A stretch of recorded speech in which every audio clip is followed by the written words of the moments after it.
अपना घर हो, ये हम सबका एक बहुत बड़ा सपना होता है ना? पर जरा सोचिए, क्या हो अगर यही सपना किसी की जिंदगी का सबसे बड़ा सिरदर्द बन जाए? आज हम जेपी इंफ्राटेक की कहानी को समझने वाले हैं। एक ऐसी कंपनी की कहानी जिसने हजारों लोगों के भरोसे को तोड़ा और उन्हें सचमुच बर्बादी की कगार पर ला खड़ा किया। वित्तीय गड़बड़ियां सिर्फ बैलेंस शीट पर असर नहीं डालती, वो हजारों परिवारों को बर्बाद कर देती हैं। ये सिर्फ एक लाइन नहीं है, ये उन अनगिनत लोगों की असली कहानी है जिन्होंने अपनी पूरी जिंदगी की कमाई एक छत के लिए लगा दी, लेकिन उन्हें मिला क्या? सिर्फ सालों का इंतजार और धोखा। तो ये कहानी सिर्फ पैसों की नहीं, टूटे हुए सपनों की है। और फिर 13 नवंबर 2025 को वो हुआ जिसने सबको हिला कर रख दिया। कंपनी के मैनेजिंग डायरेक्टर को मनी लॉन्ड्रिंग के बहुत ही संगीन आरोपों में गिरफ्तार कर लिया गया। मतलब उन पर इल्जाम था कि उन्होंने गैर कानूनी तरीके से पैसों का बहुत बड़ा हेरफेर किया है। और सच कहूं तो ये गिरफ्तारी तो बस शुरुआत थी। इसके नीचे सालों से कई और राज दफन थे। तो सबसे बड़ा सवाल यही उठता है कि एक ऐसी कंपनी जिस पर हजारों लोगों ने अपनी जिंदगी भर की कमाई का भरोसा किया, वो इस धोखाधड़ी के जाल में यहां तक कैसे पहुंच गई? आखिर गड़बड़ हुई कहां? चलिए इस पूरी गुत्थी को सुलझाते हैं। हम इस कहानी को 4 हिस्सों में देखेंगे। सबसे पहले हम टाइम में पीछे जाएंगे और इसके गिरने की पूरी टाइमलाइन को समझेंगे। फिर हम उन दरारों को देखेंगे जहां से ये सब शुरू हुआ। इसके बाद हम एक ऐसे सिस्टम की बात करेंगे जिससे ऐसा दोबारा ना हो। और आखिरी में इस पूरी कहानी का सबसे बड़ा सबक क्या है, उस पर बात करेंगे। तो शुरू करते हैं पहले हिस्से से, इसके पतन की कहानी। ये कोई एक रात में हुआ हादसा नहीं था, बल्कि एक धीमे जहर जैसा था जो सालों से कंपनी को अंदर ही अंदर खोखला कर रहा था। देखिए, कहानी शुरू होती है साल 2011 में। लोगों से घर बनाने के नाम पर करोड़ों रुपए जमा किए गए, लेकिन प्रोजेक्ट्स साल दर साल लेट होते गए। 2017 आते आते हालत इतनी बिगड़ गई कि कंपनी दिवालिया होने की नौबत में आ गई। फिर 2020 के बाद जब जांच हुई तो हैरान करने वाले खुलासे हुए। पता चला कि घर खरीदारों का पैसा कहीं और ही इस्तेमाल किया जा रहा था। और इस कहानी का क्लाइमैक्स हुआ नवंबर 2025 में मैनेजिंग डायरेक्टर की गिरफ्तारी के साथ। और हम यहां किसी छोटी मोटी रकम की बात नहीं कर रहे हैं।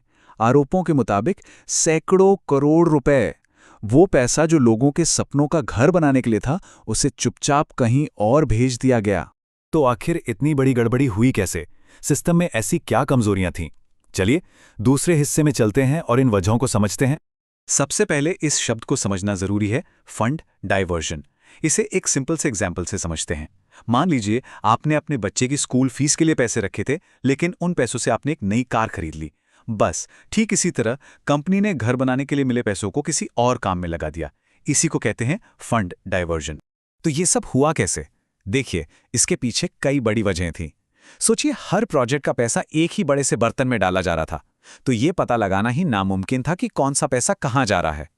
कंपनी के अंदर क्या चल रहा है, इस पर कोई नजर नहीं थी।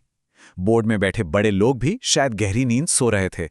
और सबसे खतरनाक बात यह थी कि कोई ये देखने वाला ही नहीं था कि जितना पैसा खर्च हुआ है उतना काम जमीन पर हुआ भी है या नहीं। तो प्रॉब्लम तो समझ आ गई, लेकिन अब सबसे जरूरी सवाल, हम ये कैसे पक्का करें कि ऐसा दोबारा कभी किसी के साथ ना हो? चलिए तीसरे हिस्से में इसका जवाब ढूंढते हैं। यहां कुछ बहुत ही ठोस समाधान है, जैसे पारदर्शिता की कमी। इसका हल है, हर खरीदार को एक रियल टाइम डैशबोर्ड दो जहां वो देख सके कि उनका पैसा कहां खर्च हो रहा है। पैसों का घालमेल रोकने के लिए एस्क्रो अकाउंट्स का इस्तेमाल हो। ये एक तरह का लॉकर होता है जहां से पैसा सिर्फ उसी प्रोजेक्ट के लिए निकल सकता है। और ढीली निगरानी के लिए समय समय पर बाहरी ऑडिटर से फोरेंसिक जांच करवाना कंपलसरी हो। तो फ्यूचर में ऐसे घोटालों से बचने के लिए हमें इन 5 पिलर्स पर एक मजबूत सिस्टम खड़ा करना होगा। सबसे पहले, पैसों पर कड़ा कंट्रोल। दूसरा, कंपनी चलाने वालों की जवाबदेही तय हो। तीसरा, हर चीज की रियल टाइम मॉनिटरिंग। चौथा, धोखाधड़ी रोकने के लिए सख्त कानून। और पांचवां, जो सबसे जरूरी है, खरीदारों के लिए पूरी पारदर्शिता। तो इस पूरी कहानी के आखिर में सबसे बड़ा सबक क्या है? वो कौन सी एक बात है जो हमें हमेशा याद रखनी चाहिए? रियल एस्टेट का कारोबार सिर्फ ईंट और सीमेंट का नहीं होता, ये भरोसे का कारोबार होता है। और जब ये भरोसा टूटता है तो सिर्फ पैसा नहीं डूबता, डूबते हैं सपने, बिखरते हैं परिवार, और लोगों की जिंदगी भर की मेहनत पर पानी फिर जाता है। यही इस नाकामी की असली और सबसे दर्दनाक कीमत है। और अंत में बस यही बात याद रखनी है, किसी भी इमारत की सबसे मजबूत नींव सीमेंट या स्टील से नहीं बल्कि पारदर्शिता और ईमानदारी से बनती है।